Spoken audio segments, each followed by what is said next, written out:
Hola, buenos días, buenas tardes, buenas noches. En esta entrevista o en este directo que hoy es un poco más temprano de lo normal, ¿no? Pero bueno, al final, como estamos en un mundo globalizado, como se suele decir, pues da igual prácticamente a la hora del día que nos encontremos porque, bueno, tenéis la posibilidad de vernos por diferentes redes sociales. Hoy estamos emitiendo, lo recordamos que hoy estamos emitiendo y nos vaya a poder ver también por el canal de Facebook, de YouTube y de Twitch, que os recuerdo que estamos también emitiendo por esta joven y potente plataforma desde España hacia el mundo, ¿no? Pero bueno, al final España es muy grande y realmente pues da igual en el sitio que estemos, ¿no? Bueno, y hoy vamos a hablar de un tema, hoy vamos a hablar de un tema que creo que es apasionante, ¿no? Porque es de unos temas de los que a lo mejor no digamos que son de las grandes masas, aunque creo que cada día hay más, y de hecho hay un programa aquí en la televisión española que es Cuarto Milenio, y Futura, creo que también, y Horizonte, ¿no? Que lo hace nuestro compatriota y amigo Iker Jiménez, ¿no? Que cada día está teniendo un público mucho más grande y aprendemos otra visión de la vida y de la historia, ¿no? Y estamos hablando concretamente sobre el tema del misterio, ¿no? Misterio que encaja también desde la historia, la cultura, las tradiciones y, por qué no, incluso el espacio, ¿no? Muchos enigmas que se nos plantean en base a cosas cotidianas de nuestra vida, a las que no damos importancia y sobre todo hacia la trascendencia, mito, cultura y, como os he dicho, religiones, ¿no? Y para ello me complace hoy y me hace mucha ilusión, os lo tengo que decir, que tengo un amigo, lo considero ya un amigo, un compatriota que tiene un canal nuevo que desde hoy, desde a lo largo de esta entrevista, os vamos a decir reiteradamente que os suscribáis y apoyéis el canal, que es Viajero del Misterio. Y bueno, y para no enrollarme mucho, en estas presentaciones, doy paso a nuestro amigo y nuestro compatriota Manuel. ¿Qué tal, Manuel, de Viajero ¿Qué del tal, Misterio? Jaime? ¿Cómo estás? Muchas Pues gracias por un invitarme. placer, un placer tenerte aquí hoy con nosotros. Y El bueno, placer es mío. que cuéntanos un poco de ti, porque para entrar un poco en caliente, bueno, os decimos antes de empezar lo que siempre os decimos, que hoy, nunca mejor dicho, somos o tú eres el tercer viajero del programa de hoy. Con lo cual, si quieres ponernos sobre impreso cualquier sugerencia, cualquier pregunta para nuestro invitado, para nuestro amigo Manuel, cualquier idea que se te ocurra o información, cualquier cosa en definitiva, no tienes más que ponerlo en los comentarios y lo iremos poniendo sobre impreso en la pantalla para que entre todos hagamos, como siempre decimos, un programa más enriquecedor, que duda cabe, y sobre todo que aprendamos, ¿no? Que es de lo que se trata. Con lo cual, bueno, Manuel, háblanos un poco de ti. ¿Quién es Manuel? ¿De dónde eres? Y ¿Qué un tal, poco qué Jaime? es. Sí, pues mira, lo primero que te voy a decir y que les voy a decir a todos los compañeros que nos están viendo, todos los compañeros hispanos, porque yo considero que tanto de un lado del océano como del otro, todos somos hermanos, todos compartimos una herencia y ya cuando tengamos tiempo de hablar un poco más de temas históricos lo profundizaremos. Pero yo básicamente soy un seguidor vuestro, yo estudié historia, a mí me apasiona la historia, me apasiona también ese lado de la historia que a lo mejor es un poco menos conocido. También es cierto que estamos en una sociedad en la que el poder maneja a sus anchas y a sus panchas todos los medios de comunicación y también tiene una serie de filtros muy grandes. Entonces la información que nos llega a nosotros al final es muy poquita y hay que saber diferenciar, hay que saber separar un poco las cosas que valen la pena y las que no. Y eso es un poco el objetivo que yo tengo en el canal. El objetivo que yo tengo en el canal, que es un canal muy chiquitito, pero que está hecho con mucha ilusión, es precisamente contar pasajes de la historia, contar datos sobre civilizaciones antiguas, sobre misterios que a lo mejor no son del todo conocidos, o a lo mejor sí, pero que aún así las personas que quizá ya lo conocen, a lo mejor hay algún dato que no lo sabían o que les interesa quizá recordar ciertas cosas. Y eso es un poco mi objetivo. Y por enlazar un poco con vuestro canal que se dedica a establecer puentes entre Hispanoamérica y España, en España tenemos también mucha riqueza, obviamente no solo cultural e histórica, sino también en cuanto a misterios, ¿por qué no decirlo? Y yo, personalmente, Bueno, tú y hemos hablado en privado más de una ocasión y tenemos un buen feeling además. Y yo soy un gran admirador de todo el trabajo que hacéis, precisamente porque estamos en un mundo en el que tenemos unos contrapesos muy grandes a la herencia hispana, a la herencia que yo personalmente me siento muy orgulloso de ella. Obviamente todo tiene sus matices y no hay ninguna sociedad perfecta. No se puede tampoco ser un fanático, en mi opinión, de ninguna clase ni de idea ni de sociedad.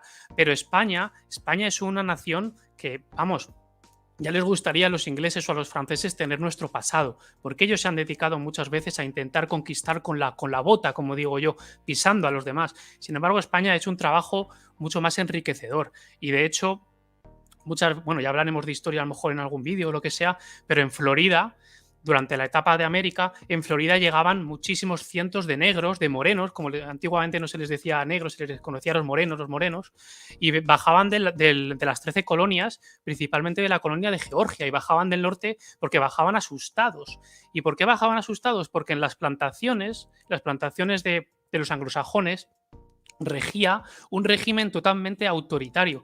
Eso, por ejemplo, en España no No. existía eso, ni siquiera en las regiones de ultramar no existía eso. Es cierto que, como ya digo, no éramos una sociedad perfecta porque en la historia todos hemos cometido errores, El todos fuerte hemos Mose, cometido ¿no? errores, El fuerte Mose, lo que estás contando. Sí, sí, sí. claro, sí, pero desde luego no se puede comparar con la brutalidad de los anglosajones, eso por un lado, y tampoco con los franceses ni con los holandeses que también. De hecho, los holandeses, por ejemplo, tenían una base en Sri Lanka, en Asia, y ahí desde Sri Lanka transportaban muchísimos esclavos que los capturaban en todo lo que es Asia, en China, etcétera, y los transportaban, daban la vuelta por el Cuerno de África y llegaban a Europa. Entonces, que nos den lecciones, pues a mí personalmente no me parece. Pero bueno, es una opinión.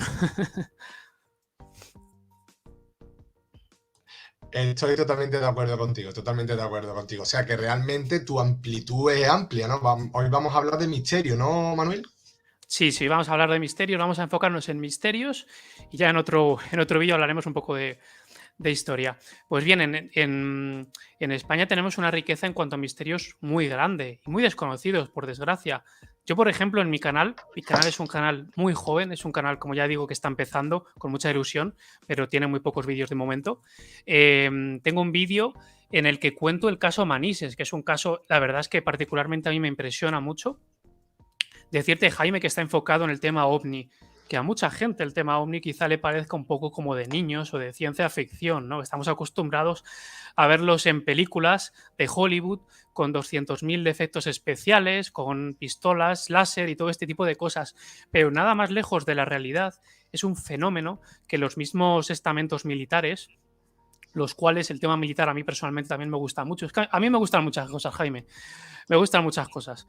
Pues los mismos militares han aceptado que verdaderamente es un tema que es cierto, que el tema ovni está ahí. De hecho, en muchas bases españolas, por ejemplo, en Talavera la Real, en Badajoz o en Gerona ¿Tú crees, también. Manuel, perdona que te interrumpa, ¿tú crees que Sí, el tema del misterio, estamos demasiado acostumbrados a ver Discovery Channel, National Geographic, y que también ahí incluso haya un tratamiento un poco, no por supuesto. discriminatorio, pero también sesgado de la historia, Sí, sí, desde por unos supuesto. parámetros muy anglosajones, y que hacía falta, ¿no? Creo que hacía falta que también esta temática fuera tratada desde un punto de vista puramente hispano, ¿no? Digamos, de lo que es nuestro, de Sí, nuestros propios eventos misteriosos, ¿no? por supuesto. Sí, sí, sí, sí.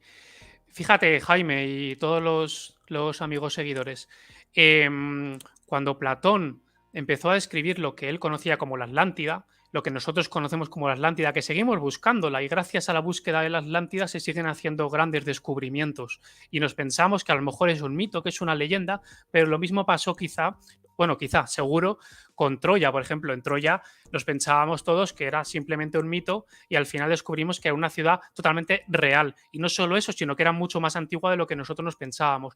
Y en la Atlántida es cierto que de momento no se ha encontrado ningún hallazgo que, digamos, que entre dentro de todos los parámetros que describía Platón, pero sí que, por ejemplo, aquí en España, en el Golfo de Cádiz, en Andalucía, ahí cerca tuyo, hay bastantes características que lo convierten en un posible enclave con suficientes ingredientes para que pudiera haber sido la Atlántida. Recordemos que Platón describía describía que podía estar por ahí precisamente. Los tartesos, el enclave de los tartesos era el sur de España, era el Golfo de Cádiz, la desembocadura del Guadalquivir, etcétera. Y los tartesos eran una civilización muy, pero que muy peculiar y muy enigmática. Quizá hubo algún tipo de conexión o quizá también los tartesos es un nombre que quizá viene derivado de otro más antiguo, porque todo esto cada vez se va remontando la cronología. Cuando se hacen descubrimientos nuevos, la cronología se va retrasando cada vez más y vemos cómo la historia cada vez se retrasa. Nos pensábamos que las civilizaciones antiguas eran medio tontos, básicamente, y nos estamos dando cuenta de que eran mucho más avanzados y mucho más inteligentes de lo que teníamos pensado. Por ejemplo, aquí en España tenemos una de las cuevas más impresionantes de arte rupestre, que es la cueva de Altamira. Y la cueva de Altamira, cuando se descubrió, fue totalmente desprestigiada y manchada, principalmente por arqueólogos que eran franceses, porque en Francia, en el sur de Francia, también hay una serie de cuevas que digamos que compiten mucho con nuestra cueva, nuestra querida cueva de Altamira.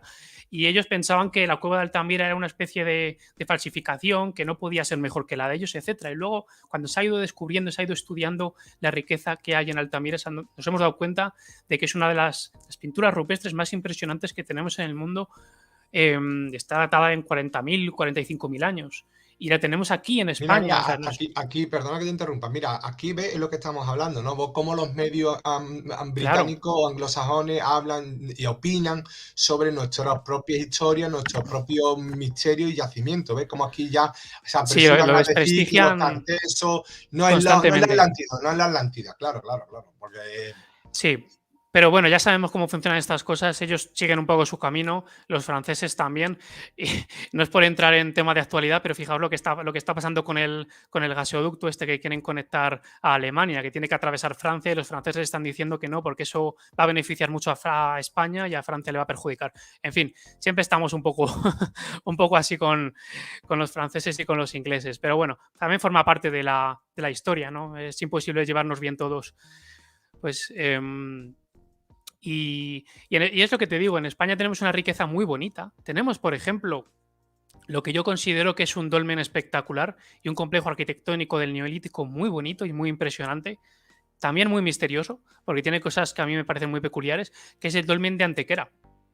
El dolmen de Antequera, que está en Antequera, en Málaga, en Andalucía, y la verdad es que es absolutamente impresionante este dolmen, este complejo arquitectónico, porque consta de varios dólmenes, pero el dolmen de Menga, que es digamos, el que estamos todos acostumbrados a visualizarlo en fotografías, que tiene las grandes losas de piedra, las unas encima de las otras, que parece que lo han construido gigantes, ¿no? Porque estamos hablando de una época, el Neolítico, hace unos, fíjate, 4.000, 5.000 antes de Cristo, hace unos 6.000 años, en la que por supuesto no se conocían el sistema de poleas, tampoco se conocía la rueda y no se conocían sistemas de construcción para levantar semejantes moles, porque esas piedras, Jaime y queridos oyentes, estamos hablando de un tonelaje aproximadamente de 180 a 220 toneladas. aquí lo estamos Entonces, poniendo, sí, sí, sí. claro, entonces estamos hablando de un tonelaje mayúsculo para un pueblo teóricamente que acababa de salir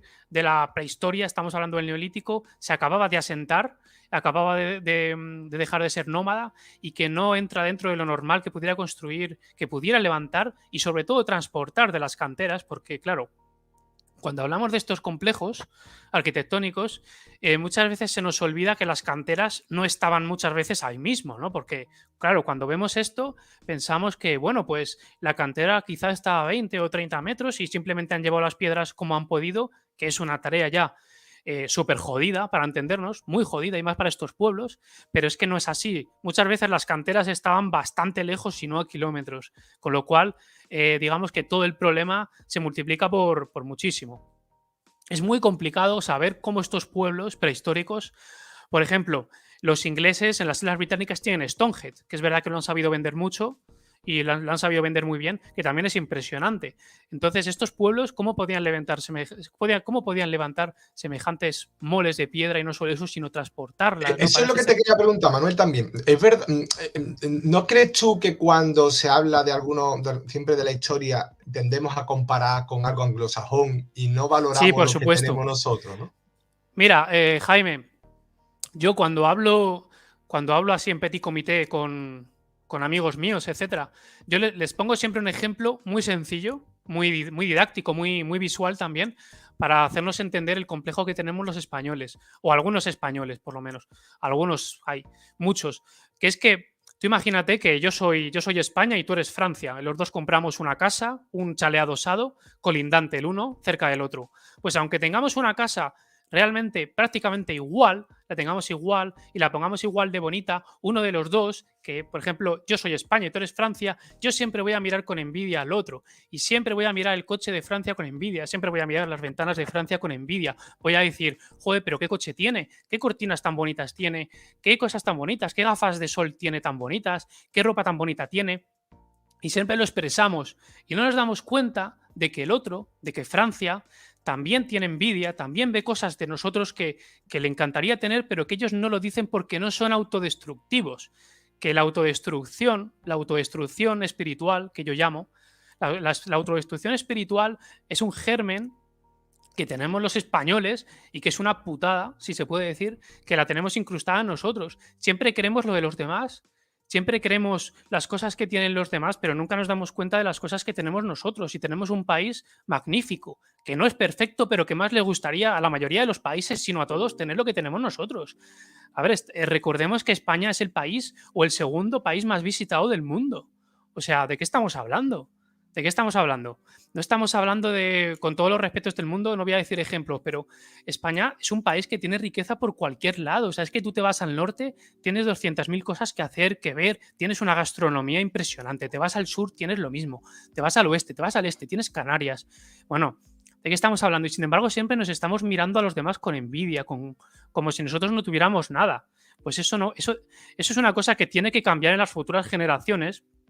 Y eso también es un trabajo personal, perdón, es un trabajo personal que tenemos que hacer todos, en nuestra justa medida, obviamente, bueno, en la medida de nuestras Vamos, posibilidades. yo ya de hecho, una de las primeras Sí, lecciones que estamos aprendiendo de ti y que yo estoy aprendiendo de ti es que también es una forma, a través del misterio, que normalmente se atribuye a grandes obras faraónicas o a pequeñas también, ¿no? Pero sobre todo monumentos antiguos, edificios antiguos, edificaciones, culturas antiguas, también es otra forma de conocer nuestro pasado y nuestra historia a través del por misterio, ¿no? supuesto, por Qué bonito es supuesto, lo que tú estás diciendo, porque creo que también todo lo que nos estamos aquí, una primera conclusión, como he dicho, que estamos claro. sacando es que también vamos a conocer nuestra historia a No, no, través claro. del misterio, ¿no? Que es muy bonito Mm, esto, ¿no? Y que sepamos valorarlo, que es lo que tú dices también, ¿no?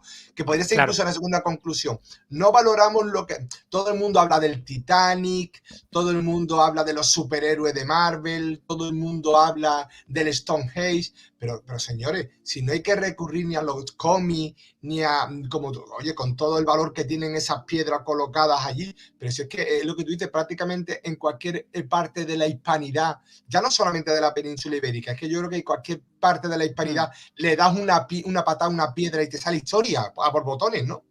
vamos, totalmente. Totalmente.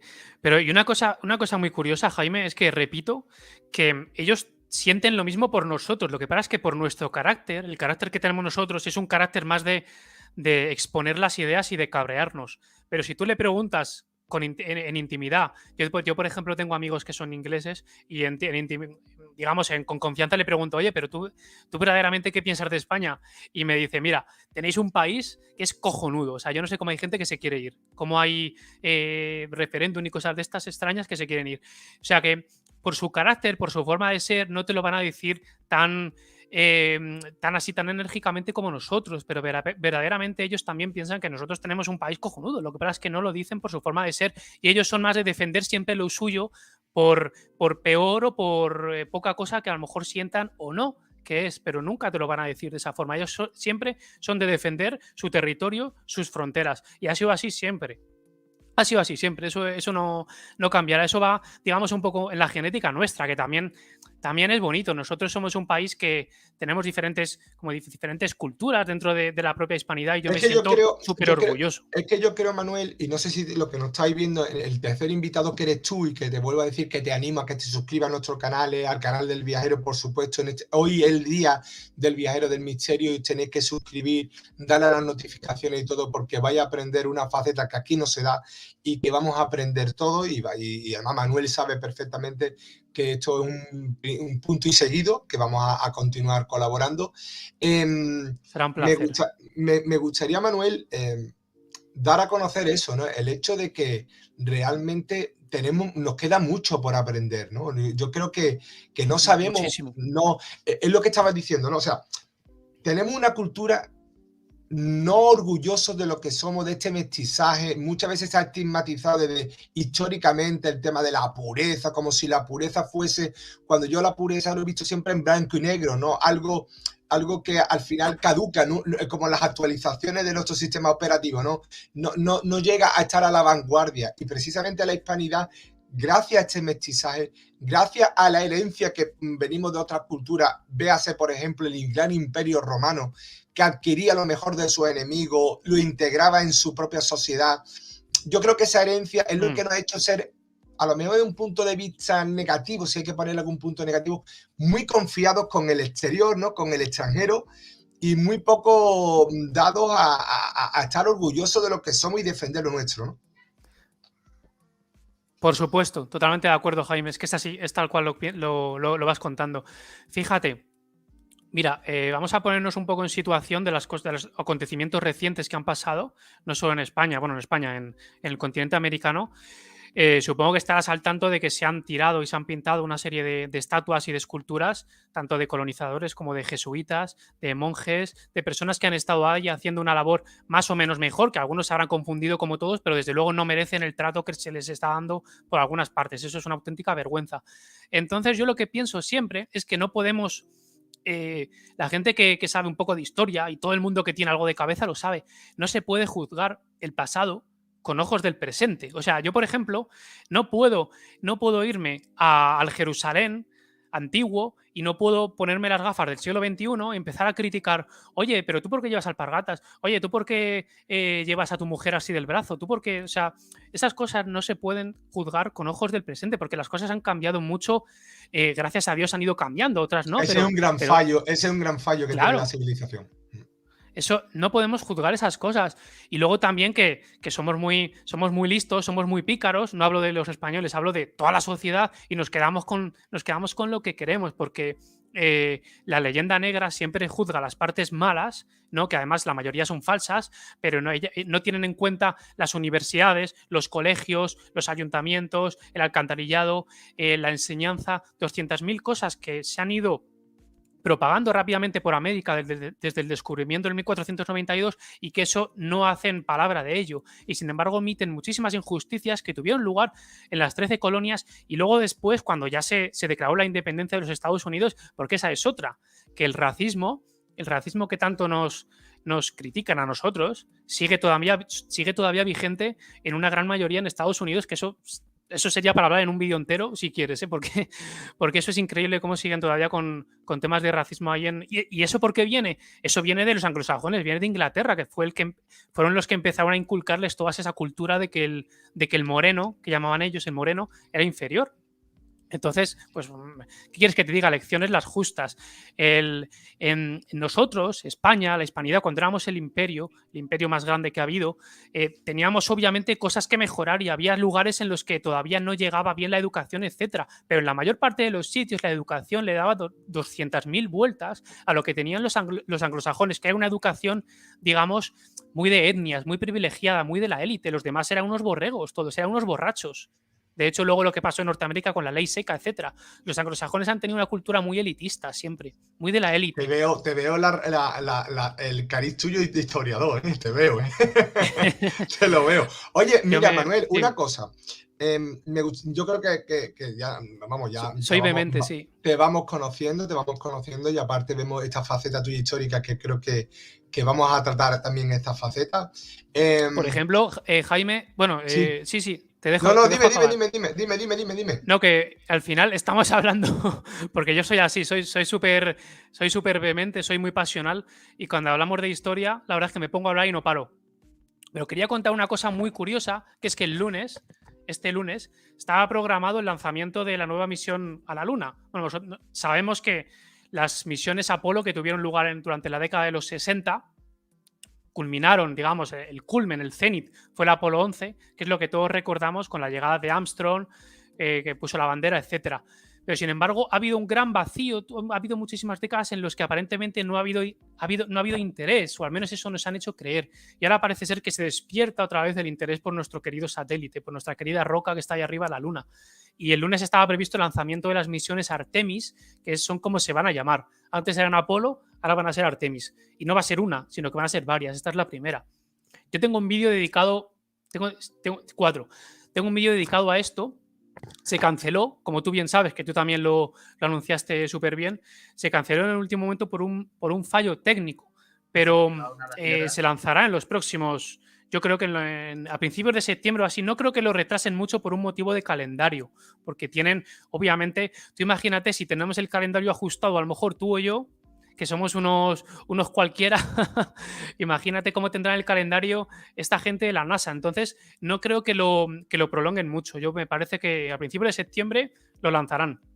Esto es una cosa muy Mira, interesante Antonio nos que... da Antonio nos da un apunte que es muy que es verdad, que es cierto y además lo hemos sacado algunas veces, pero nunca cabe dejar de recordarlo, que Australia se Sí, llama Australia gracias a que fueron después de los adjudicaron primero los ingleses, pero que fueron gracias rebautizados por los Austrias. Y que en Nueva Zelanda también estuvimos. Y de hecho hay un artículo que si lo buscáis por ahí, hay descendientes de un español y hay una especie de comunidad neozelandesa que tienen un apellido español y que de hecho no hace muchos años vinieron parte de los descendientes a España. Ahora, al final, al transcurso del programa, lo vamos a poner, pero hay también fuertes vínculos en esa parte tan distante de esta parte del sí, globo, ¿no? Pero, Manuel, ya me gustaría, ya nos conocemos, ya te vamos conociendo, me gustaría que empezara hablando un poquito de cómo empiezas tú en el tema del misterio. sí, muy bien. Pues básicamente cuando yo tenía 13, 14 años, mira, yo empecé leyendo libros de Jiménez del Oso, de Fernando Jiménez del Oso, libros de Antonio Rivera. Empecé luego, más posteriormente, leyendo a Javier Sierra, a JJ Benítez, autores a lo mejor extranjeros como Eric von Daniken, Hancock, no sé, muchísimos. Y eso ya cuando yo era ya un poco más joven. Yo tengo 29 años y empecé ya pues de pequeño. A mí siempre me ha interesado muchísimo, sobre todo lo que tenga que ver con el misterio, con los enigmas, muchísimo. Luego ya me enfoqué en la historia porque me gusta muchísimo, pero los misterios ha sido siempre una de mis pasiones realmente, ¿no? El misterio, básicamente, Jaime, porque todos los gobiernos, independientemente de la época, ya sean, los llamemos reyes, los llamemos somos sacerdotes, los llamemos líderes, los llamemos como sea, presidentes del gobierno o primeros ministros, como los británicos, siempre han tenido un filtro muy grande en el que nos han ocultado ciertas cosas que han ocurrido en los países, en los correspondientes países. Entonces, claro, hay que tener la mente también en esto en concreto un poco abierta, porque si hay ciertas cosas que son muy interesantes de ver, de conocer y también para divulgar. Y eso es un poco lo que yo siempre he creído y he estado súper convencido de esta idea. ¿Y qué es lo que tú crees que falta en nuestra cultura para que haya más, digamos, más entusiasmo por esto? O sea, tú Sí, participas de la idea, como bien has comentado hace un momento, de que no se nos cuenta toda la verdad. Ya no estamos hablando solamente, como tú bien has dicho, de otras civilizaciones, sino que hay cosas que a lo mejor no estamos preparados.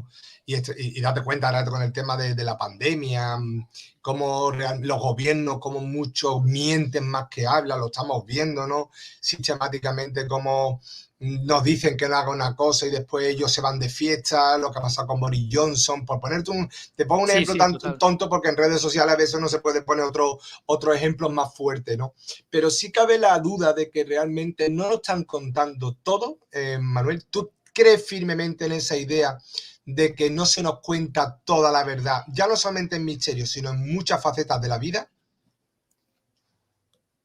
Sí, totalmente, totalmente.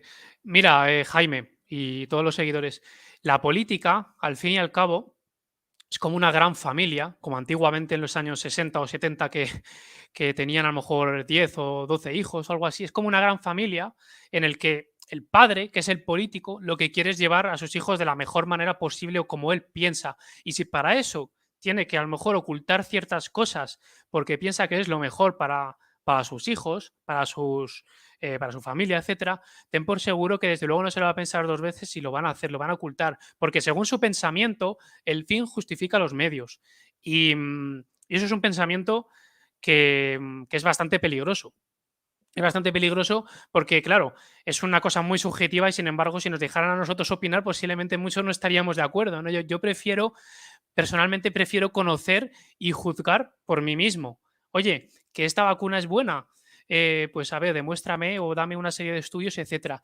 Que este fertilizante o esto que estás prohibiendo para los agricultores, etcétera, es bueno, vale, pues demuéstramelo, etcétera. Pero tampoco me lo impongas de una manera así tan deshonesta y tan, no sé, tan dictatorial, ¿no? Entonces, claro, claro que es así. Es como te digo, es como una gran familia en la que el padre, por el bien de sus hijos, intenta imponer sus ideas. Y esto ha pasado siempre. Esto no es una cosa moderna de ahora. Esto siempre los líderes han intentado, digamos, domesticar o tener una sociedad lo más aborregada posible para que cuando surjan problemas no se le alcen, básicamente. Para tenerla bien, bien mansa, como un perrito, ¿no? Para poderle acariciar, para llevarle a pasear de vez en cuando y ya está, pero que le den problemas los justos. Y esto es lo que pasa con esta sociedad.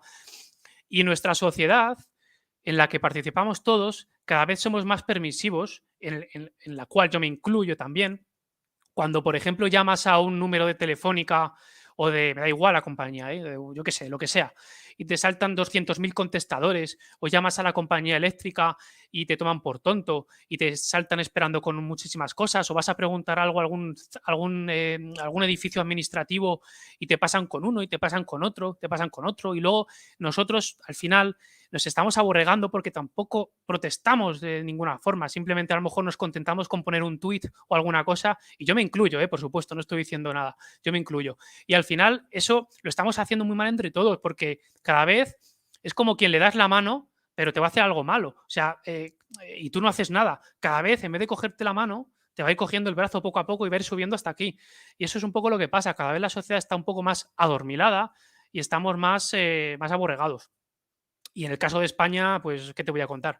Estamos con cosas de tontería cada dos por tres. Somos una sociedad en España muy rosa, muy así, muy de famosetes, de televisión así de salsa rosa, de todo este tipo de chorradas, y nos aborregan todo lo que quieren y más. Pero en general yo diría que es un problema mundial todo esto. Antiguamente la gente, digamos, está un poco más despierta. Yo creo que ahora no, ahora estamos más adormilados. Tenemos un flujo de información enorme, enorme, que muchas veces está propulsado por estos poderes, podemos llamarles, porque no es el presidente, a ver, es que esto daría para hablar Es mucho. como una falsa libertad, ¿no? Claro, Parece, exacto. pero después, sin embargo, si tú opinas, si eres negacionista, eres no sé cuándo, ¿no? Te ponen Sí, etiquetas, ¿no? claro, exacto. Es como un perrito. O sea, tú al perrito a lo mejor le sacas a pasear 20 minutos al día para que se sienta más o menos en libertad, que crea que está en libertad, pero luego en realidad no está en libertad. Pues esto es un poco igual. Entonces, nos dan ciertas cositas de vez en cuando interesantes, cierta información para que nos creamos, bueno, que el gobierno se está abriendo.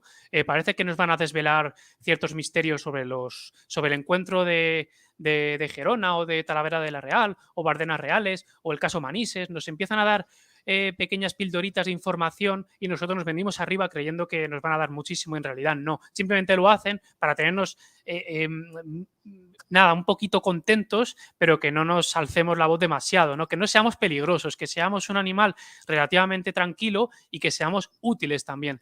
Y tenemos una cosa que es muy peligrosa, de las redes sociales es el flujo de información tan grande que tenemos. O sea, yo, por ejemplo, yo tengo un grupo de Facebook de Viajero del Misterio y en este grupo he tenido muchas veces que bloquear personas que tenían toda la buena voluntad del mundo, pero que publicaban un montón de cosas que eran absolutamente falsas y que eran conocedores de ello. Fotografías, vídeos, etcétera, que eran totalmente falsos y que ellos lo sabían. Pues a lo mejor cosas de fotografías de ovnis, fotografías de arqueología prohibida, huesos teóricamente de gigantes, que obviamente no eran de gigantes porque yo los veía y no eran gigantes, y no hay ningún hueso que yo conozca que sea de gigante hoy en día, a pesar de que la Biblia y un montón de escrituras antiguas sí que lo reflejan que estuvieron, pero no, yo no conozco ninguna prueba fidedigna todavía hasta que alguien me lo demuestre. Y sin embargo, hay muchísima desinformación y el problema es que en España tenemos una educación que ahora es una puta mierda, ¿vale? Es una mierda para entendernos, pero que ha sido buena durante muchos años atrás, ha sido muy buena y eso tenemos que dar gracias, ha sido muy buena. Pero en otros países la educación es mala ahora y ha sido mala antes. Entonces, ¿qué pasa? Que tú les muestras una fotografía de yo aquí con un alienígena vestido, con un tío aquí vestido alienígena y entonces se piensan, ah, pero eso es un alienígena de verdad y tal. Y entonces no, hay que tener mucho cuidado. Hay que separar las cosas buenas de las malas, las peras de las manzanas, hay que separar el grano del trigo. Entonces, estas cosas hay que vigilarlas, hay que tener un poquito de sentido común y de preguntar, oye, ¿esto es verdadero, esto es falso? Porque corremos el riesgo de creernos cosas y de ilusionarnos, porque estas cosas ilusionan. Y yo lo siento así. Yo soy una persona muy pasional y yo también me ilusiono cuando me envían determinadas cosas que creo a lo mejor que son ciertas, pero obviamente hay que tener muchísimo cuidado. Hay que mantener la cabeza fría y separar, como ya digo, las peras de las manzanas y saber lo que es real de lo que no.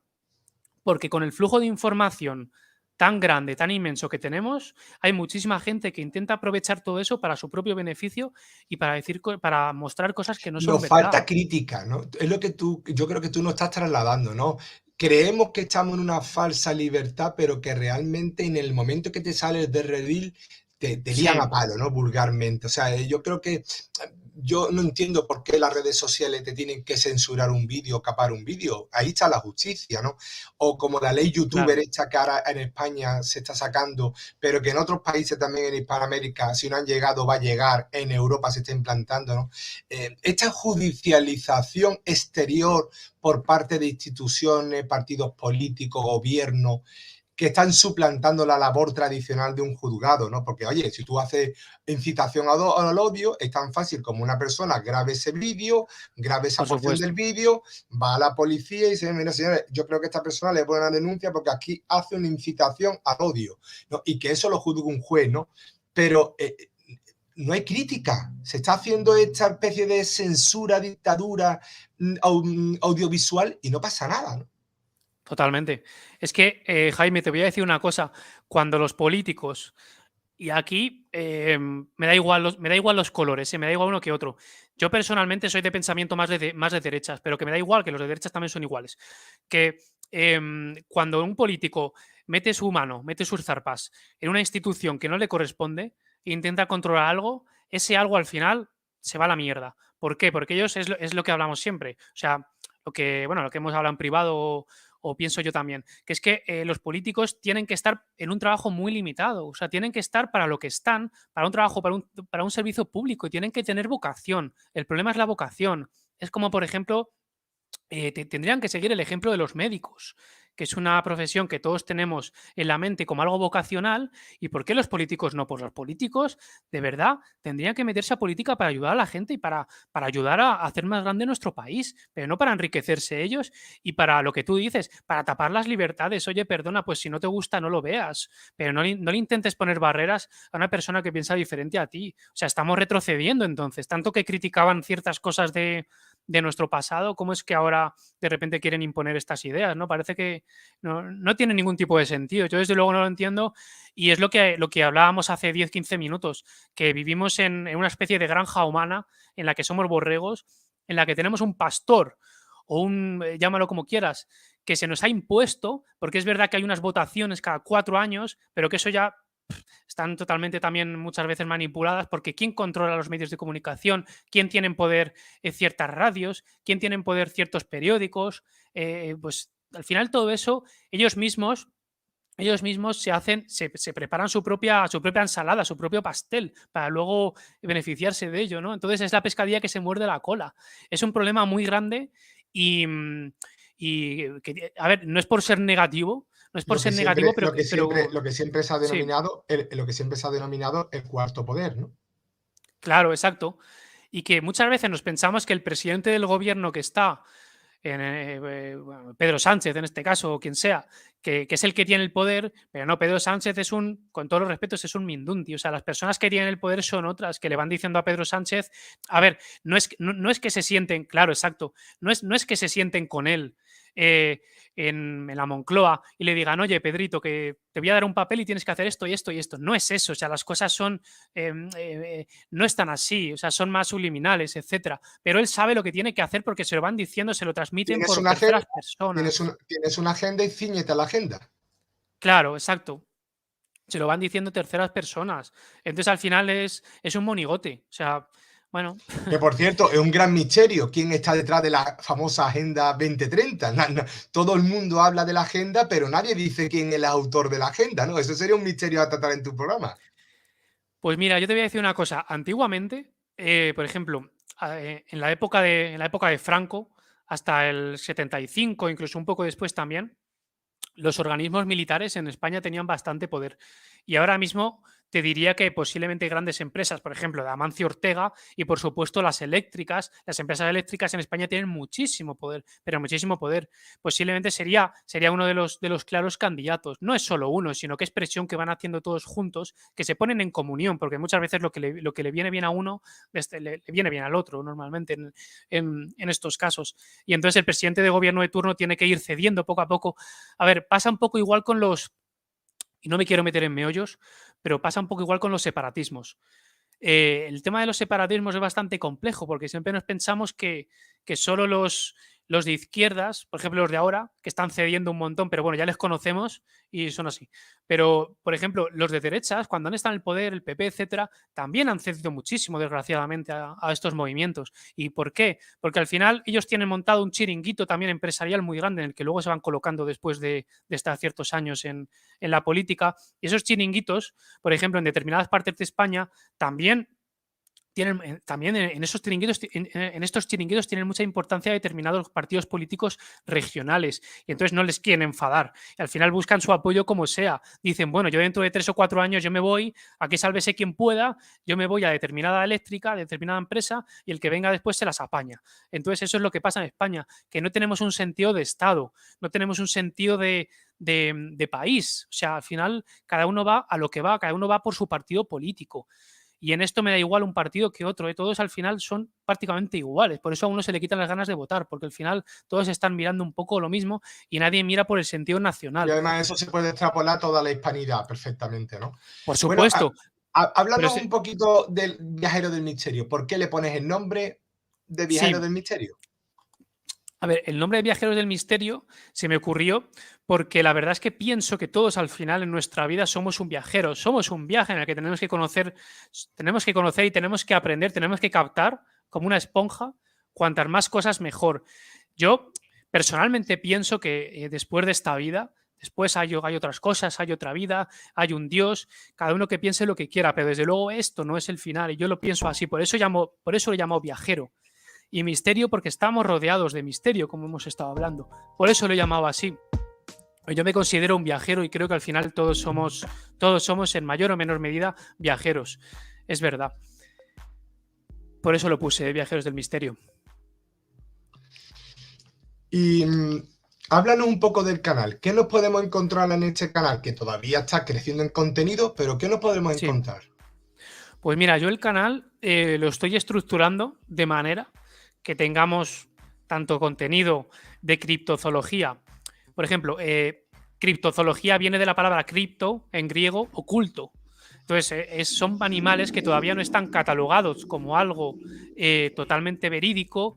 Un ejemplo muy conocido por todos es el monstruo del lago Ness. Pues eso es criptozoología. O el Yeti también es criptozoología. Hay muchísimos ejemplos. Todo esto también, para mí, forma parte de lo que a mí me gusta, de mis gustos personales. Y todo esto lo quiero transmitir al canal.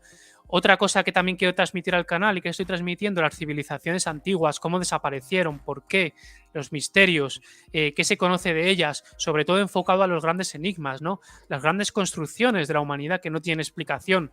La Gran Pirámide de Giza, por ejemplo, es impresionante. Nos dicen que se construyó durante 20 años y tiene, desde luego, unas dimensiones que no corresponden con la época ni tampoco con la tecnología que necesitaron. Estamos hablando de una cultura que no conocía la rueda, ni conocía la polea, ni nada. Entonces, hay muchas cosas inconexas. De hecho, hablando de la Gran Pirámide, se descubrió una serie de papiros en el que ya ponían también de manifiesto que no la construyó Keops, sino que era un Keops, digamos, usurpó el monumento, lo hizo suyo, pero ya existía de antes la pirámide de Giza, quizá con una tecnología que hasta hoy, desgraciadamente, no nos ha quedado nada.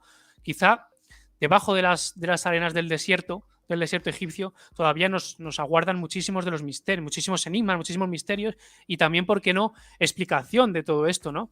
Entonces, hay muchísimas cosas por explorar. Otra cosa que me gusta mucho, que ya hemos hablado un poco, el tema de los ovni, de los humanoides, que siempre lo vemos como en películas, que nos creemos que son ciencia ficción, y también es cierto que el poder intenta desprestigiarlo de esa forma, ¿no, Jaime? Intenta hacer como películas como si fuera esto como de otra cosa, así como de infantil, etcétera. Pero todo esto es cierto. Mira, la Gran Pirámide. La Gran Pirámide es un enigma multimedia, o sea, hay un montón de enigmas. ¿Cómo lo construyeron? La época. ¿Por qué? Porque tampoco se conoce cuál fue el motivo, no fue una tumba, tampoco se han encontrado ningún tipo de pintura ni de nada dentro. Es un enigma enorme que tenemos ahí. Es la última maravilla del mundo antiguo que sigue en pie. Desgraciadamente, ya podíamos tener otras, pero desde luego sigue ahí. Y yo, en mi opinión, va a seguir durante muchísimos, muchísimos años, porque está construida con unas técnicas que ahora mismo sería muy complicado. O sea, si tú le preguntas a cualquier arquitecto o a cualquier técnico de construcción, etcétera, le muestras una foto de la Gran Pirámide, no hace falta que vaya ahí, y le dices si eso es más o menos fácil o difícil de construir, te va a decir que eso requiere una complejidad absoluta y estamos hablando del siglo XXI. Entonces, la Gran Pirámide está más o menos datada entre el 2500, 4000 antes de Cristo, pero como digo, la cronología cada vez se retrasa más porque descubrimos cosas más antiguas y cada vez nos hace pensar que es más antigua, como digo. O sea, es un enigma tremendo. Luego, en mi canal, cosas que a mí me apasionan y que creo que se conocen muy poco también, porque como ya digo, están muy desprestigiados y creo que merecen también mucho respeto porque las personas que lo han contado, que lo han vivido, son personas con un nivel también, digamos, una carrera profesional, intelectual, etcétera, muy importante, que son los encuentros con humanoides, los encuentros con ovnis. Por ejemplo, tengo un vídeo dedicado al caso Manises. El caso Manises que tuvo lugar en el 1975, si no recuerdo mal, en la década de los 70, en la que un avión de pasajeros que iba de Austria a las Islas Canarias, pero hacía escala en Palma de Mallorca, tuvo que hacer un aterrizaje de emergencia en Valencia. ¿Por qué? Porque se empezaron a encontrar una serie de destellos en la cabina de los pilotos, una serie de destellos que al principio ellos pensaban que se trataba de un problema técnico. Luego fueron descartando posibilidades, evidentemente. Al principio pensaron eso, luego pensaron que a lo mejor era un ave que estaba lejos, luego pensaron que era un avión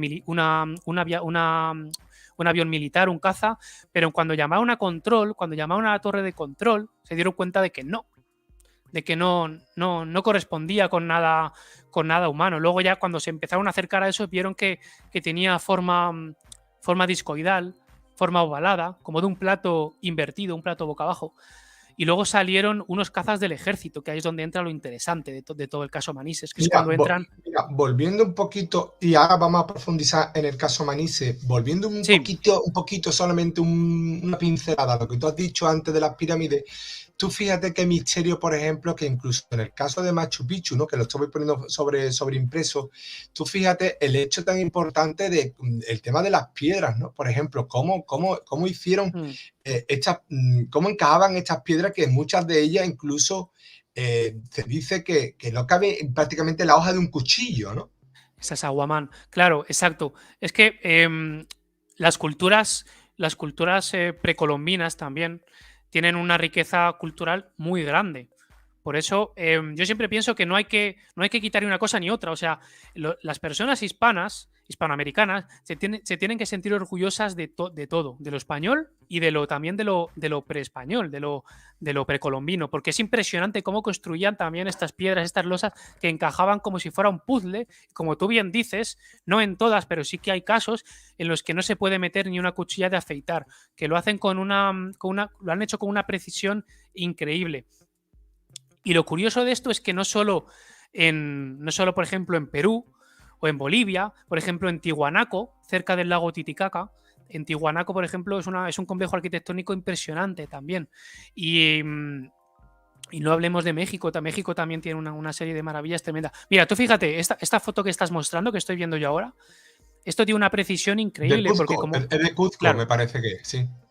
Claro, estas piedras, como veis, no son cuadrados, no son rectángulos que vas encajando uno detrás de otro, sino que tienen formas diferentes, son multiangulares. Esto, para que la gente me entienda un poco, no se entienda, esto se llama multiangular. Tiene un montón de ángulos y se van poniendo una encima de la otra, pero no por orden como nosotros lo haríamos, sino dependiendo de cada roca. Y esto es muy complejo.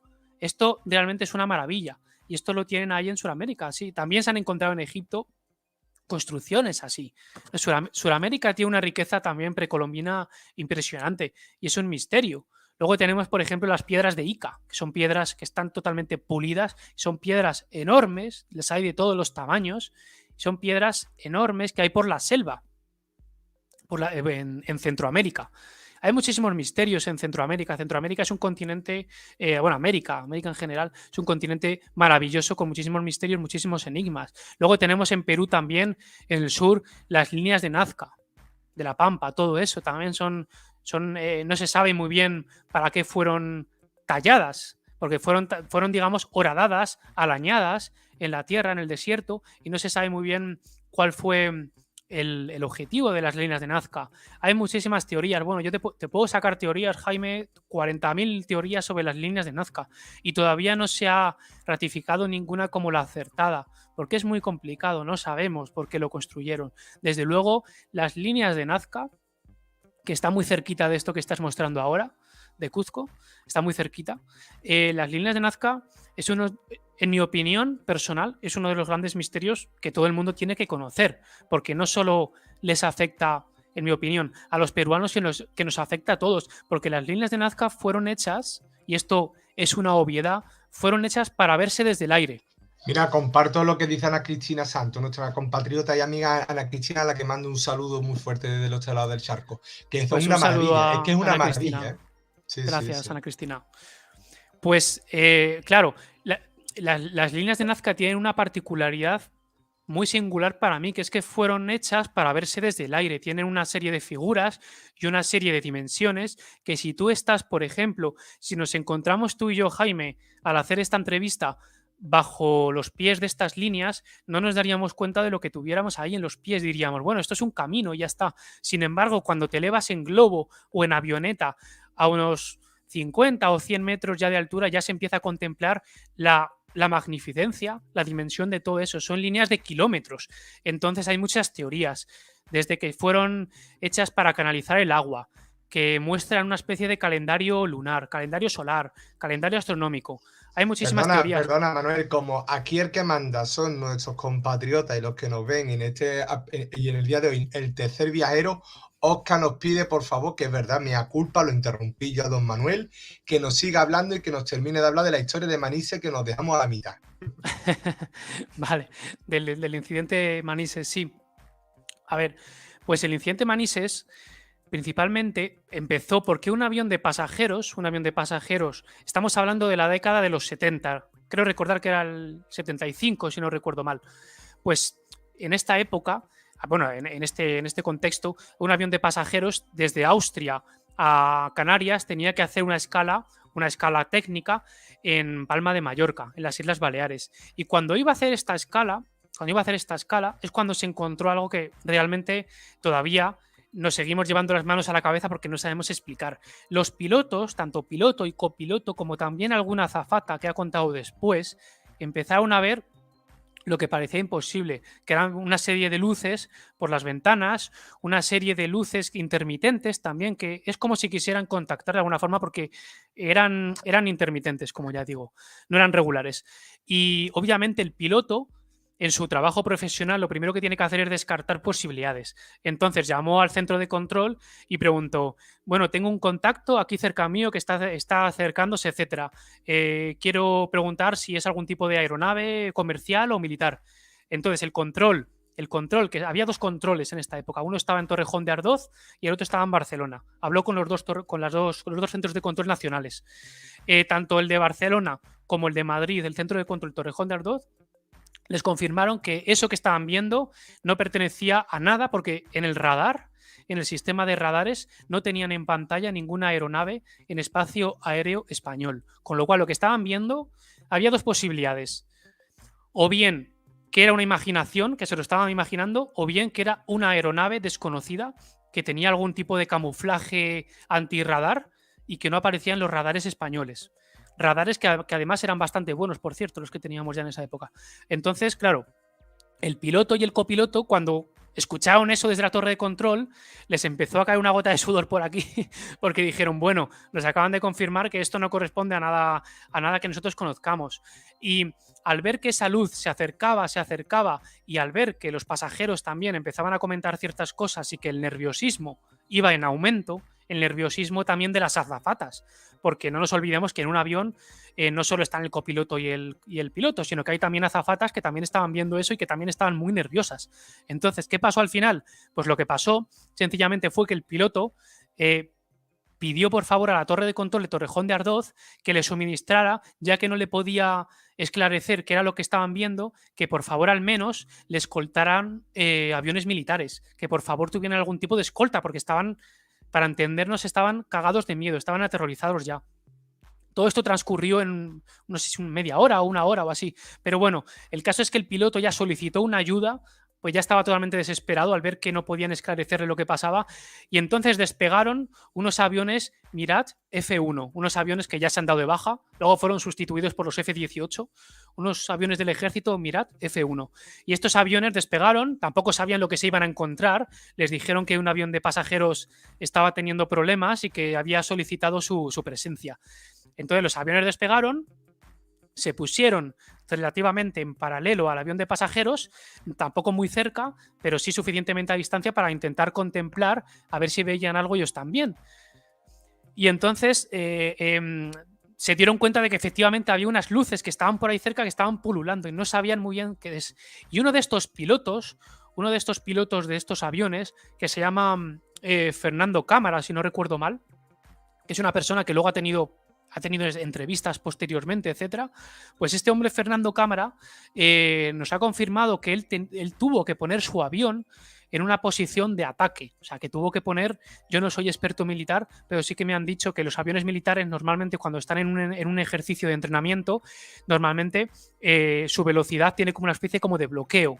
Una cosa así me explicaron. Pues él dice, Fernando Cámara, que su avión tuve que quitarle el bloqueo y ponerle literalmente en velocidad de ataque, porque lo que él veía tampoco era normal y era una amenaza claramente. Incluso tuvo que quitarle el seguro de los sistemas de ataque, etcétera.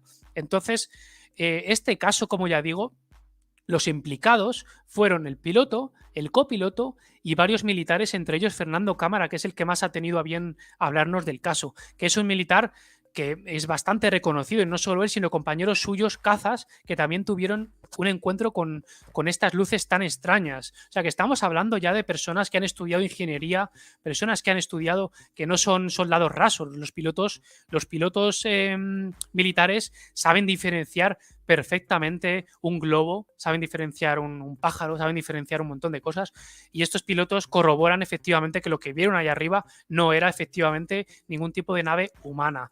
Luego, gracias a Dios, el avión pudo aterrizar escoltado por estos aviones, pero desde luego el miedo que pasaron allá arriba solo lo conocen ellos, y luego han ido hablando si vosotros lo buscáis, os interesa un poco más la historia, ver por favor el vídeo que tengo yo subido en el canal y ahí lo explico un poco mejor. Pero todas estas personas al final han ido hablando un poco de todo esto, porque desde luego es una vivencia única, como ya digo. Estuvieron al borde de un accidente porque se acercaban mucho al avión de pasajeros, quería establecer algún tipo de contacto. Impresionante, vamos, impresionante. Y cuéntanos Luego, para Jaime, ti. Sí, dime. Recordemos, sí, perdona que te corte, que hay un incidente muy conocido también, pero que en este caso no estamos hablando de, digamos, de un fenómeno aéreo, sino que estamos hablando al pie del terreno en una base aérea, en la base de Rosas, en Gerona, que es un caso que te he mencionado antes un poquito, y estamos hablando de 1971. Es muy curioso porque en España los casos que tenemos de fenómenos con ovnis, con humanoides, todos ocurrieron en la década de los 70. Es muy curioso, ¿no? Tuvieron, digamos, un interés muy grande en mostrarse en esos años, ¿no? Es muy curioso. Y en esta base del año 1971 tuvo lugar un avistamiento y un encuentro con militares en el que los militares vieron algo que no podían creerse, estaban de guardia, estaban haciendo la noche, estaban simplemente haciendo la ronda y se empezaron a encontrar, empezaron a ver sombras alrededor de las casetas, etcétera, y cuando doblaron la esquina es muy curioso porque los perros, ellos iban caminando con los perros empezaron a tener un comportamiento un poco más anormal, etcétera, a rascarse, a ellos cuentan que se pusieron también a ladrar, etcétera. Y cuando dieron la vuelta a la esquina y ellos ya se empezaron a mosquear y empezaron a desenfundar las armas porque pensaban que realmente había algo ahí. Estamos hablando de que la dictadura estaba finalizando, todavía no, pero eran años en España un poco convulsos, ¿no? Entonces no se sabía si a lo mejor era un atentado terrorista o vete tú a saber. Entonces, claro, llevaban las armas desenfundadas para prepararse para cualquier tipo de situación. Pero cuando doblaron la esquina, se dieron cuenta de que eso no era ninguna persona, de que era una especie de humanoide, antropomorfo, o sea, tenía piernas, tenía cabeza, tenía brazos, pero que su altura era enorme, era como hablan de 2,5 metros, de 3 metros, y desprendía como una especie de luz también. Entonces, claro, ellos son militares, no son civiles, y al encontrarse eso lo que tienen que hacer son varias cosas. La primera es darle el alto. Oiga, está usted en una instalación militar, identifíquese. Estuvieron, por lo visto, varios minutos intentando que esa cosa, que repito, ellos no sabían que era una cosa al principio, ¿de acuerdo? Eso lo sabemos ahora.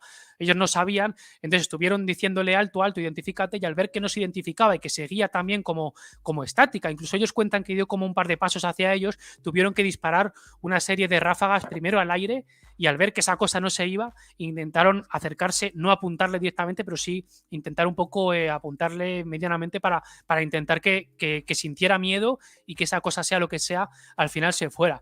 Al final esa cosa se fue, pero lo que cuentan los militares que estuvieron ahí presentes en esa ronda, en ese día tan extraño para ellos y para todos, desde luego confirman que lo que vieron, ese extraño ser tan alto y con unas dimensiones tan desproporcionadas, no era tampoco un ser humano, porque ellos estaban acostumbrados a ver todo tipo de cosas por la noche y por el día. Entonces, es muy extraño. Una cosa muy curiosa de este avistamiento que a mí me llama la atención es que justo cuando el ser, llamémoslo ser, sea lo que sea, se fue, emitió como una especie de sonido. Un sonido. Ellos lo describen como un sonido muy fuerte que les dejó como algo aturdidos, y mientras estaban ellos aturdidos, el ser aprovechó y se fue. Este es un caso bastante conocido, lo podéis buscar, el caso de Rosas, de 1971. Y luego está Talavera de la... Sí, no, que por lo que tú nos cuentas son casos fascinantes que debemos de visitar mejor en tu canal y conocerlos en profundidad, por supuesto, porque realmente da mucho para hablar, ¿no? Claro, yo del caso de Manises tengo ya un vídeo, del caso de la base de Rosas tengo preparado ya alguna cosa pendiente para hacer, en cuanto tenga algún hueco de trabajo y eso lo pienso hacer, y el caso de Talavera de la Real también lo voy a hacer, que es un episodio también en la década de los 70, que vuelvo y digo, es muy curioso porque estos episodios están todos en la década de los 70, y también hay involucrados varios militares en una base con disparos al aire. Entonces, ¿qué pasa? Que estas entidades, en mi opinión, sea lo que sea, tienen como cierto interés por las bases militares. Es como si quisieran controlarnos y más concretamente controlar lo que hacen nuestras fuerzas armadas, ¿no? Quizá para que estén en alerta, o quizá para explorar cómo avanza nuestra tecnología o cómo reaccionamos ante las amenazas, también es una posibilidad. No lo sé, pero desde luego estos casos son conocidos, se han desclasificado desde 1992 y 1996, si no recuerdo mal, se empezaron a desclasificar documentos, desclasificaciones ovnis en España, y gracias a eso contamos con un poco más de información. Seguramente nos oculten cosas, pero bueno, vamos contando cada vez más con información, como digo. Me gustaría que nos contara cuáles son para ti los grandes misterios de la hispanidad que aún todavía no se ha investigado, bien porque nos interesa o bien porque no hay medio hispano que fomente, ¿no? O cuáles son los misterios desconocidos que no hay una BBC o un History Channel de hecho para que los apoye, ¿no? Sí, pues mira, te voy a contar uno que tengo yo subido en mi vídeo, que es del almirante Colón, Cristóbal Colón. Todos estamos cansados, yo, a mí me encanta ver cosas de Colón, pero quiero decir, para que me entendáis, que vemos un montón de cosas de Colón por la televisión, por series o por películas, por libros, etcétera, pero realmente no se ahonda profundamente en quién fue Colón. Colón fue un misterio, Jaime. Colón, el almirante Colón, Cristóbal Colón, no sabemos primero que de dónde era, porque se dice mucho que era genovés, que era italiano, pero Colón, primero que no escribía en italiano, ni él tampoco se relacionaba en italiano. Entonces era italiano, ¿por qué no utilizaba el italiano? Tampoco está enterrado en Italia, no se sabe muy bien dónde fue enterrado. Su cuerpo fue llevado a la República Dominicana, luego hubo un ataque francés y fue llevado a Cuba, luego tampoco se sabe qué pasó con él. Cuando murió le llevaron a Valladolid y luego ya le llevaron a República Dominicana, a Cuba. Colón es un misterio en sí mismo porque no sabemos prácticamente nada de él. La firma, por ejemplo, eso lo cuento en mi vídeo, la firma de Colón nos viene a decir que Cristo está en mí. Es una frase muy curiosa, ¿no? Colón se creía una especie de elegido. De hecho, Colón tiene un libro que se llama el Libro de las Profecías de Colón, en el que él afirma que después de llevar a cabo sus viajes, etcétera, su ilusión era llevar a cabo algún tipo de cruzada a Jerusalén. Estamos hablando de una persona muy devota que quería hacer algún tipo de cruzada o de viaje a Tierra Santa. Una persona muy curiosa de la que se sabe muy poco. Y lo que es más importante, que es de lo que yo le doy más importancia en mi vídeo, es el viaje, la información. Siempre nos hemos pensado o nos han contado que Colón era una especie de iluminado o era una persona con mucha energía o simplemente que tuvo una especie de ensoñación y que dijo, oye, vamos a empezar a navegar hacia el oeste y vamos a descubrir nuevas tierras. O sea, eso no era tan fácil, las cosas no eran así entonces. Desde luego, habría que estar medio loco para hacer eso. Y Colón no era un loco, Colón era una persona muy inteligente y que él quiso ocultar su identidad, de hecho, adrede. En mi opinión, Colón tenía algún tipo de información, una información muy privilegiada, una información que no reveló, una información que le suministraron. Posiblemente está la leyenda de Alonso Sánchez de Huelva, que parece ser un marino, que tuvo algún tipo de percance en su navegación y que acabó en las tierras, en las Indias, a lo mejor en Bahamas o en República Dominicana, en el Caribe central, y que volvió con esa información a Colón y quizá Colón ya aprovechó esa información, porque Colón tenía una seguridad en sí mismo al hablar de que había unas tierras más allá del océano que están fuera de toda duda. O sea, es todo muy extraño. Fue primero a convencer al rey de Portugal, luego estuvo aquí en España, pero desde luego Colón, en mi opinión, tenía algún tipo de información sí o sí. Luego es muy famoso, por ejemplo, también lo hablo en mi vídeo, el mapa de Piri Reis, del almirante turco Piri Reis, que el mapa está datado en 1513. Pues Piri Reis, que era un almirante turco bastante salvaje, bastante, sí, un poco así, pero tenía un mapa que ha pasado a la historia y que está en el Museo de Turquía del Topkapi, en el que en 1513 sale cartografiado totalmente todo América, incluso parte de la Antártida. Entonces esto es muy curioso y lo enlazo un poco con Colón de la siguiente forma. Piri Reis nos cuenta, en un anexo del mapa y en documentos posteriores, nos cuenta que esta información tan grande sobre cartografiar América, etcétera, le fue suministrada por un marino que él capturó en un abordaje en el Mediterráneo. ¿Y este marino quién era? Pues este marino era una persona anónima, pero que había estado con Colón en uno de sus viajes, y que él cuenta, este marino le contó a Piri Reis que Colón ya había estado previamente en América, digamos, previamente a 1492, con lo cual todas estas señales nos hacen indicar, en mi opinión, que Colón ya estuvo en América previamente a 1492. De hecho, recordemos que en expediciones por América, como la expedición de Cabeza de Vaca, de Lucas de Ayllón, de Hernando de Soto, de Ponce de León, hay muchísimas expediciones que cuentan que cuando se encontraron grupos de indios, grupos de personas por ahí, por América, tenía ya rasgos un poco blancos. Incluso cuentan en alguno de estos, en alguno de estos cuadernos de a bordo, etcétera, que incluso alguno de estos indios tenía ciertas palabras que, no, si bien no era lo como hablaban los españoles entonces, en ese castellano sí que era muy parecido, y los rasgos faciales también. Entonces, en mi opinión, hubo expediciones previas a 1492.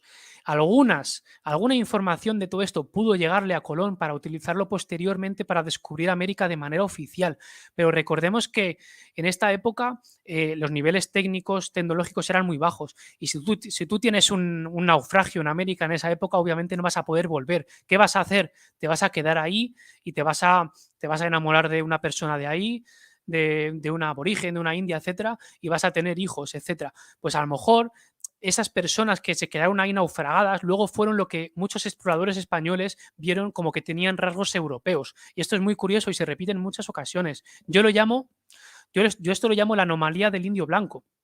Y es una anomalía que se repite bastante. Y en mi opinión es por eso, es porque hubo naufragios que no pudieron volver a España y que se quedaron ahí en América antes de Colón, y que tuvieron relaciones con las personas de ahí, no pudieron volver, y que luego los hijos, etcétera. Lo que pasa es que sí es verdad que Colón, perdón que te interrumpa, Manuel, Sí, porque creo que es una historia fascinante, lo estamos poniendo aquí de Piri Rey, pero creo que el gran hito de Colón es precisamente lanzarse, contrastar, documentar y realmente darle un carácter fidedigno, legal, ¿no? Y de hecho, establecer a partir de ahí establecimientos perennes, una comercialización, o sea, el granito de Colón, porque claro, en aquella época es lo que tú dices, había mapas, es indiscutible, ¿no? Yo creo que a día de hoy nadie contrasta de que esos territorios ya habían sido, digamos, tierras de contacto entre diferentes civilizaciones, eso se sabe, ¿no? Claro. Pero el hito de Colón es decir, bueno, se sabe, pero nadie ha ido y nadie está establecido y nadie lo ha descubierto en el aspecto de haberlo explorado en su magnitud, en cartografiarlo de una forma concienzuda, en datarlo, en volver y contarlo. Creo que son los grandes hitos de la hispanidad que realmente hace, ¿no? Colón, ¿no? Y es verdad, claro, hay grandes, sí, por supuesto. y además lo que tú dices, hay grandes historias de incluso de algunos naufragios que dieron a entender que la mezclanza y que hubo incluso europeos que llegaron a América y esos rasgos permanecieron, eso también se ha... Claro, españoles, o sea, es lo que digo, yo estoy seguro que hubo españoles ya antes de Colón en América. ¿Por qué? Porque las expediciones que les siguieron a la de Colón, ellos describían, se encontraban con poblados indios, con determinados asentamientos indios, y es lo que te estaba contando, que veían a lo mejor algún indio que tenía ciertas palabras que les eran características y ciertos rasgos faciales españoles europeos. ¿Y por qué era esto? Pues la única explicación es que había naufragado algún barco por ahí, motivado por llegar o simplemente llevado por alguna clase de tormenta o lo que sea, que habían naufragado ahí y que habían tenido hijos, descendencia, etcétera. Claro, Colón es una figura súper importante y muy poco valorada. Colón es una figura muy importante no solo para los españoles, sino para la historia de la humanidad, por supuestísimo. Lo único que yo digo es que Colón ciertamente tenía algún tipo, en mi opinión, de información que se le suministró. A lo mejor él mismo, de acuerdo contigo, claro, totalmente de acuerdo contigo. Incluso Jaime, no nos podemos olvidar que a lo mejor el mismo Colón... Y perdona, sí. y además hay una cosa que, igual que con Eduardo Gómez, un compatriota también colombiano que habla de los temas de los alimentos, del ganado, de todo cosas que no le damos importancia, hay que entender también el gran desarrollo en temas de ingeniería naval, de conocimiento, de australabio, de una especie de todos unos avances, ¿no?, que conllevaba la época y de los que éramos también partícipes los hispanos, ¿no?, en esa época ya, ¿no? Ah, por supuesto, nos tenemos que sentir no orgullosos, sino súper orgullosos de cómo el mundo giraba alrededor nuestro prácticamente. Los demás nos seguían, Igual que, por ejemplo, ahora Estados Unidos es la cabeza del mundo, en ese entonces todos seguían nuestros pasos. De hecho, en cuanto tuvo lugar el descubrimiento de Colón, se empezaron a poner en marcha expediciones francesas, expediciones holandesas, expediciones inglesas, pero no tuvieron tampoco el arrojo que tenemos los españoles. A ver, los españoles por carácter somos un pueblo, llámalo como quieras, que nos adaptamos bastante bien. O sea, por ejemplo, tú pones a un británico o a un francés, lo pones en una playa de Cuba o de una selva amazónica o en Cartagena de Indias o en la Patagonia, en Tierra de Fuego en Argentina, y posiblemente no esté tan cómodo como nos vamos a sentir nosotros. Y no me refiero al idioma, sino me refiero más a las características del terreno, al clima, etcétera. Los españoles somos bastante fuertes en ese sentido, nos adaptamos muy bien al medio. Y ese sentido de la adaptación tan grande que tenemos nos ha permitido establecernos en puntos muy lejanos del mundo. Tenemos, digamos, esa suerte y tenemos que sentirnos orgullosos. Y luego nos hemos mimetizado muy bien con las sociedades, hemos sabido también respetar sus culturas, porque de hecho las culturas precolombinas, todo eso está construido y está ahí, nadie lo ha tocado. Tú pregúntale a un norteamericano dónde están las cosas Sioux, las cosas de los apaches, los comanches, prácticamente están recluidos en pequeñas reservas, podemos contar a lo mejor 1000 o 2000 personas que realmente descienden de estos indios. Apaches, Sioux, los indios pueblo, pero ¿cuántos? Yo pregunto, ¿cuántos indios de Sudamérica, de Centroamérica hay que se llamen Gutiérrez? ¿Cuántas personas? O López, pues, Pérez, pues muchísimos. Porque lo avanzado, lo moderno, las grandes civilizaciones estaban del río Bravo para abajo. Qué pena que Claro, eso se haya trasladado de Río Bravo para arriba, ¿no? Es lo que tú dices, ¿no? Qué pena que estemos contemplando cómo posiblemente la historia, los misterios de la historia hayan hecho que esta balcanización a la que nos estamos viendo sometidos va en contra de la propia historia, ¿no? Y yo creo que rescatar estos misterios es muy importante porque también forman parte de... Los misterios no dejan de ser otra parte más de la historia, ¿no? por supuesto. A ver, yo sigo una premisa y la sigo, la pienso y la comparto siempre. Cuanto más puedas aprender durante el viaje, que es tu vida, más te va a enriquecer más allá de lo que podemos conocer. O sea, quiero decir, nadie sabe lo que hay detrás después de la vida, no sabemos si... bueno, yo tengo seguidores que son creyentes, que no son creyentes, y eso todo, por supuesto, es respetable, pero yo personalmente sí pienso que hay algo. Entonces, cuanto más conocimiento puedas adquirir, pues es mejor porque te puede servir para luego lo que haya. Y eso es un poco lo que yo pienso. Los misterios, hay muchos misterios que por más que hablemos nunca se van a saber resolver. Y también eso es lo bonito. De hecho, hay cosas que es mejor que permanezcan ocultas y semiocultas.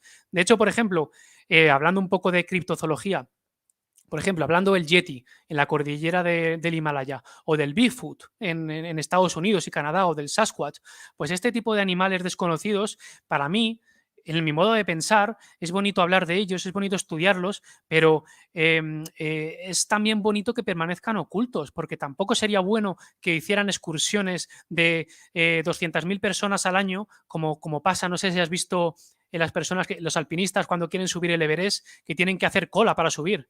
O sea que es absolutamente increíble. Y ahora está empezando a pasar lo mismo en el K2, por ahí cerca también. O sea que se está masificando todo de tal forma que estamos acabando con todo.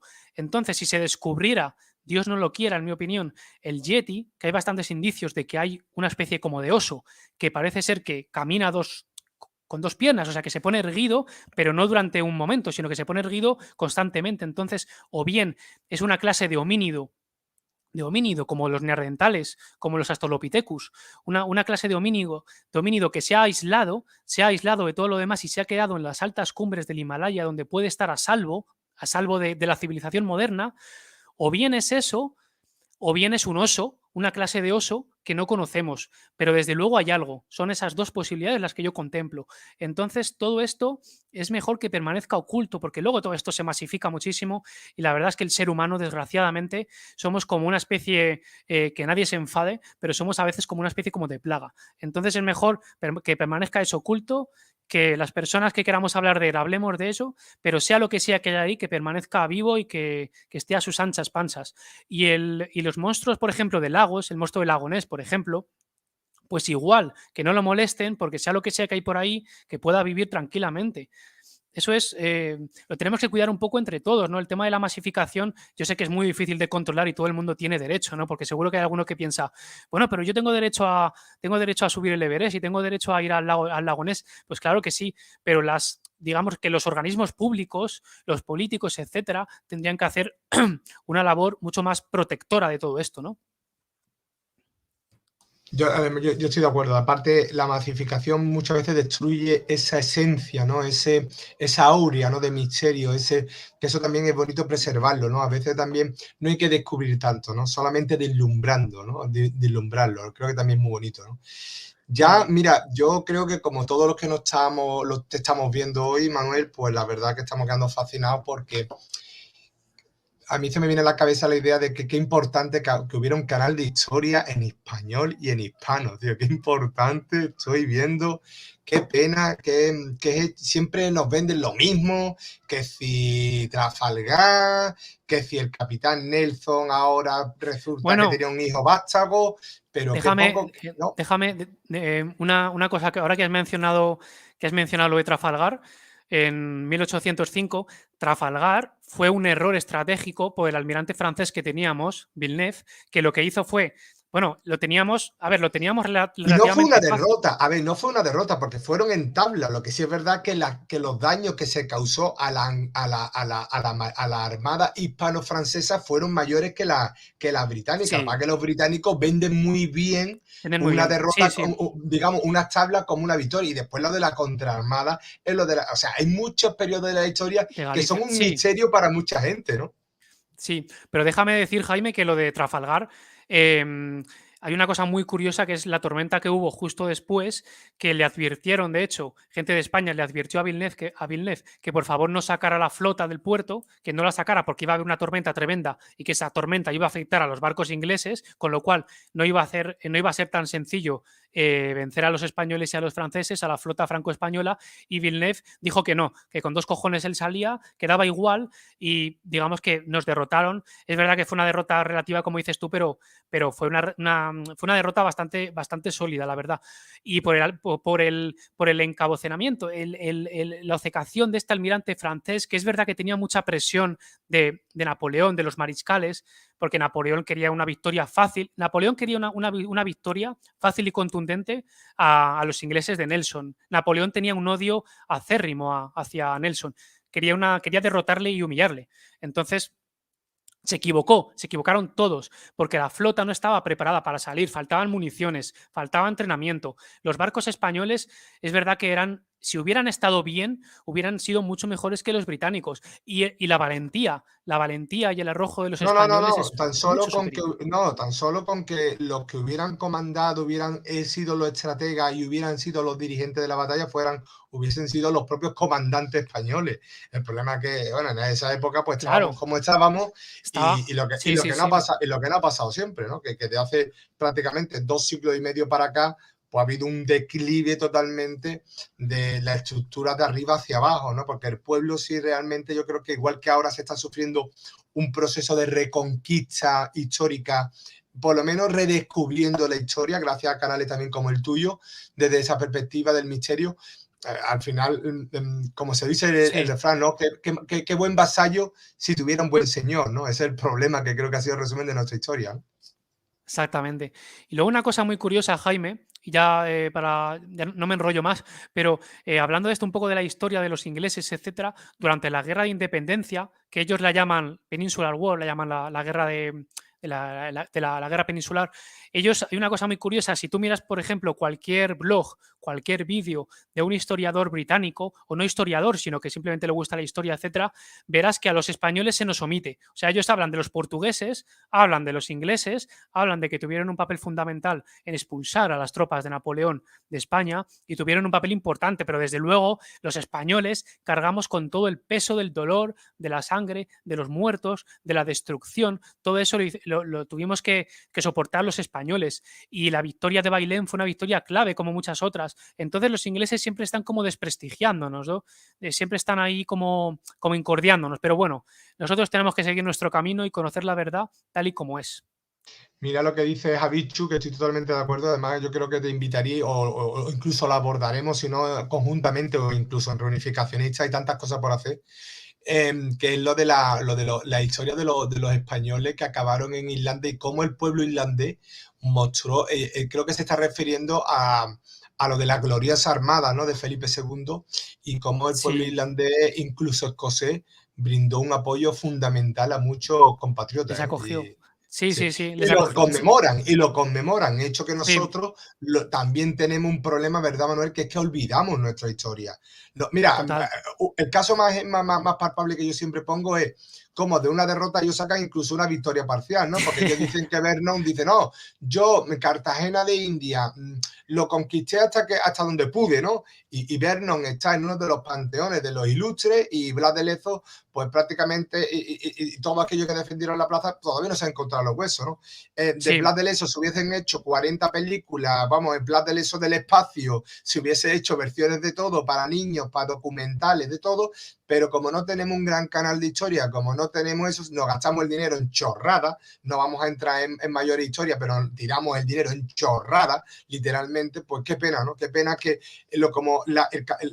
este capítulo de la historia que nos está diciendo don Javichu de los españoles que acabaron en Irlanda, pues prácticamente hay que investigar porque no se conoce, ¿no? totalmente. Sí, los españoles tenemos una memoria muy cortoplacista y muy sesgada. También por lo que hablábamos, por los políticos que nos intentan dividir a los unos con los otros.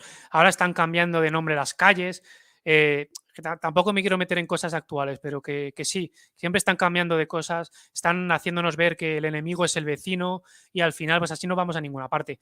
Porque luego, ¿qué pasa? Que tú viajas, sales al exterior y cuando hablas de España pues la gente habla de España como una unidad, como un país hermoso. O sea, no te preguntan, con todos los respetos, ¿eh? Oye, ¿y la bandera del pueblo de no sé qué es esta? O la bandera de no, o la calle esta se llama Pepito tal, que fue general de la guerra civil, o tal. No, ellos hablan de España como un país grandioso, un país ejemplar y un país que hay que admirar y que hay que conocer. Eso es lo que hablan fuera. Y nosotros aquí estamos peleándonos y dándonos palos de toda la vida. Entonces, pues eso hay que cambiarlo poco a poco. Pero bueno, yo espero que las futuras generaciones lo vayan haciendo.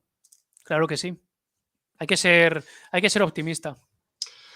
Bueno, pues mira, Manuel, son 1 hora y media de programa, se me ha hecho súper corto, pero creo A que mí bueno, también. que es Ha sido un placer. una primera toma de contacto igualmente. Y bueno, no me gustaría acabar el programa de hoy sin dos cuestiones. Una, Que por se suscriban supuesto, al canal, por favor.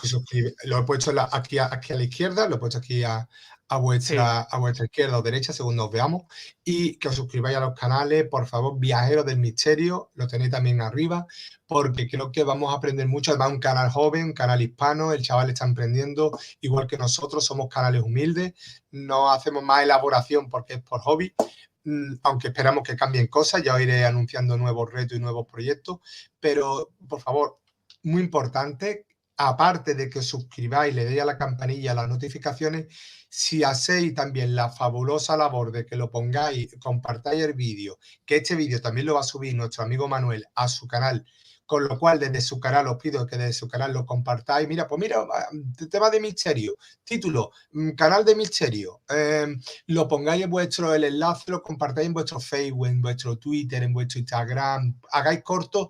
Sabéis que podéis utilizarlo el material nuestro para hacer vídeos en TikTok, en short de YouTube, en Reels, lo que queráis, lo que os dé la gana. Que lo compartáis en los grupos de WhatsApp, de Telegram. O sea, lo que en definitiva, apoyéis el canal dándole la mayor difusión, pues oye, es de agradecer y también un gesto, como yo digo, de bienvenidos a la resistencia, ¿no? También una forma de resistencia cultural frente a ese bombardeo de balcanización y de odio que están intentando introducirlo entre todos nosotros.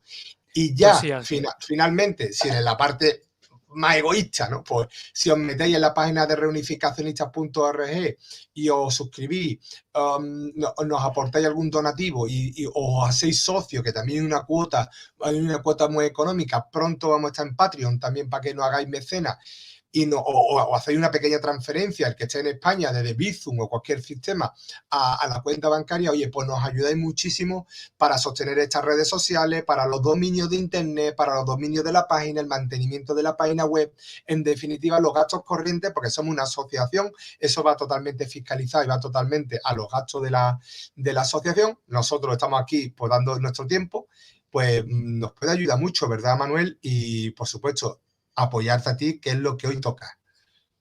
Pues muchísimas gracias. Decir que espero que les haya gustado a todos los seguidores que nos están viendo, a todos los hermanos hispanos. Desearles que tengan buen día. Yo les espero en mi canal. Tengo muchísima ilusión de ir creciendo poco a poco. Contigo, Jaime, desde luego ha sido un auténtico placer. Te lo digo aquí directamente. Y cuentas conmigo para lo que sea. Ya lo sabes, ha sido un placer enorme y muchísimas gracias. Un abrazo a todos.